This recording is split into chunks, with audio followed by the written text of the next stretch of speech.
Alright, let's get some better light here on my face. And hi, my name's Travis. This is Travis Does Kayak Fishing. This is going to be a really short video for you guys. What I want to do is show you how you can prepare your GoPro for kayak bass fishing. What I mean by this is GoPros, whether you have like a 10, an 11, a 12, or even there's a 13 somewhere. There's one around here somewhere, right? I've got like one of every last generation, and I'll get a 14 too. But we're gonna pick on the 10. Doesn't have the firmware. I picked up this camera for really cheap on sale. I got it for like $125 e-commerce package, so you know I'm fine with that for what I'm going to use this for. It's another backup camera, and it's another one that's going to allow me another view. But these overheat, right? You can normally get by with like 1080p 24 frames and even 4K 24 frames without it overheating. But the problem you're going to run into is when you want to go 4K 30 frames and it's a hot day, or 4K even 24 on a hot day is going to overheat. Hell, even 1080 on a really hot day using the battery, right? E-commerce package, don't judge me here. Using even like an Enduro battery, it doesn't matter, man.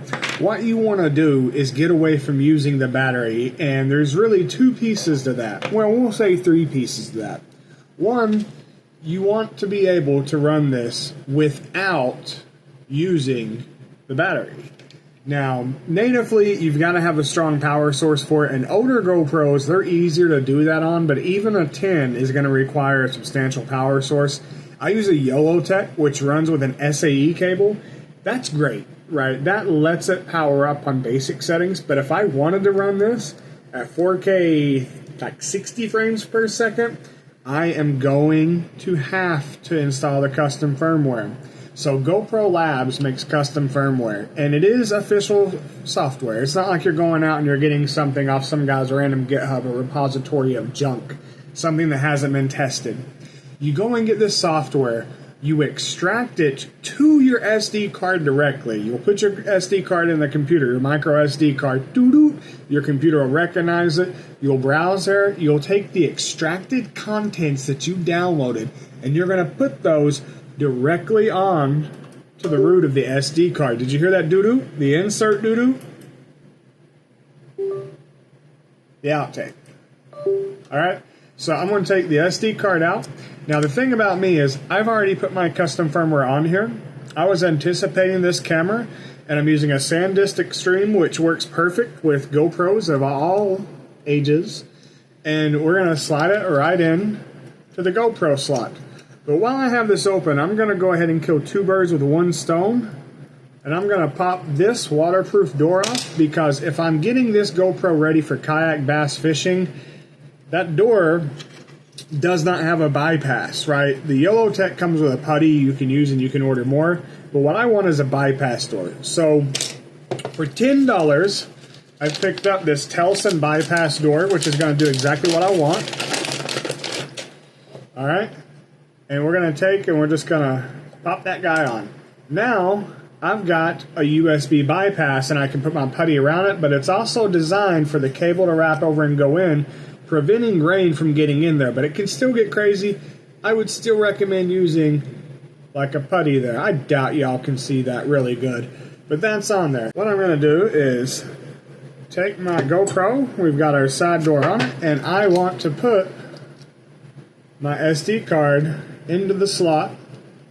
Black side's going to be facing the front. It's pretty easy. You'll get used to that pretty fast.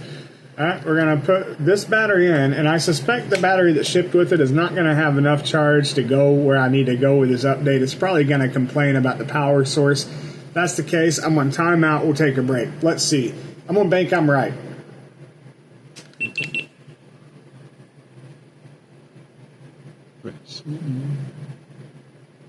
Settings.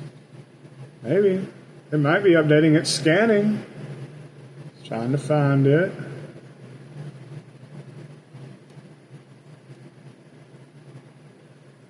Riveting content, right?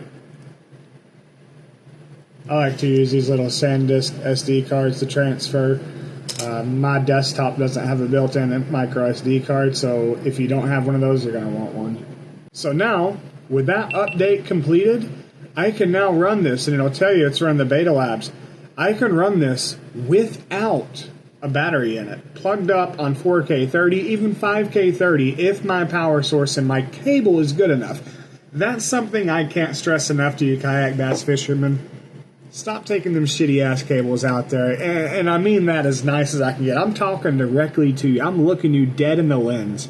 Those cheap cables don't work. You need to spend money on a name brand cable. They last longer, they're better built. It's what you want when powering your GoPro.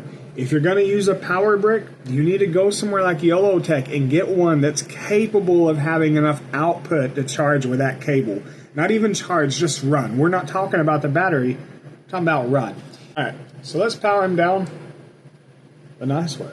I'm going to slide out this battery and keep that in case I ever need a spare. I forget something, right? So now I've got it in there. I'm just going to take my Type-C. I'm going to get it in the hole. It's a snug hole. I like that, actually. All right, so now we're in there. Type-C is plugged in. I'm plugged into the wall outlet, and we're going to power on. Custom firmware is going to be on there.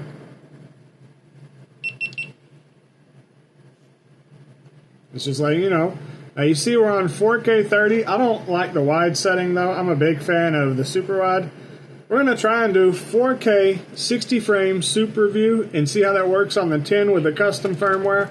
I think it's going to be fine. Hey, this is Travis. This is Travis Does Kayak Fishing. I'm running from the phone, and now I'm running 4K 60 frames per second, no battery. So let me stop this. No battery. All right. So we're going to go from 4K to what is the ultimate 5K. How many frames per second can I go here? 5K. I don't remember what the 10 does. So capability wise, 5K, 60 frames per second. That's going to be some image. All right. So I am recording now. No battery. 5K, 60 frames per second. Using just a battery cable and a wall outlet. This will work with a YoloTech, a juice bank, plugged directly into, you know, like an SAE port and then worked in using USB. However you want to do it. But if you want to prep your camera for kayak bass fishing, I'm going to say there's 4 things you need in the end. 1, the camera. 2, the bypass, because you don't want to get rain in there. 3 is a mount. And 4, the custom firmware. If you have those items met, you're going to have a good experience on the water. You're going to be able to record and not overheat. Now, 5K, 60 frames per second, it may shut down after a while on its own anyway. That's 60 frames at 5K. That is a lot of power output you're generating from this. I think what you're going to want to run at is something like 4K 30 frame or even 5K 30 and keep super view and, yeah, have fun with it. Super view is what I want, so you have the wide view and you see everything. And thanks for coming, guys. I hope that helps you get your GoPro issues sorted out in your kayak if you're having them, or if you're getting started, this is how you do it without worrying about the power needs moving forward. $10 side port, free custom firmware, GoPro, and however you want to mount it. Y'all have a good one. Bye.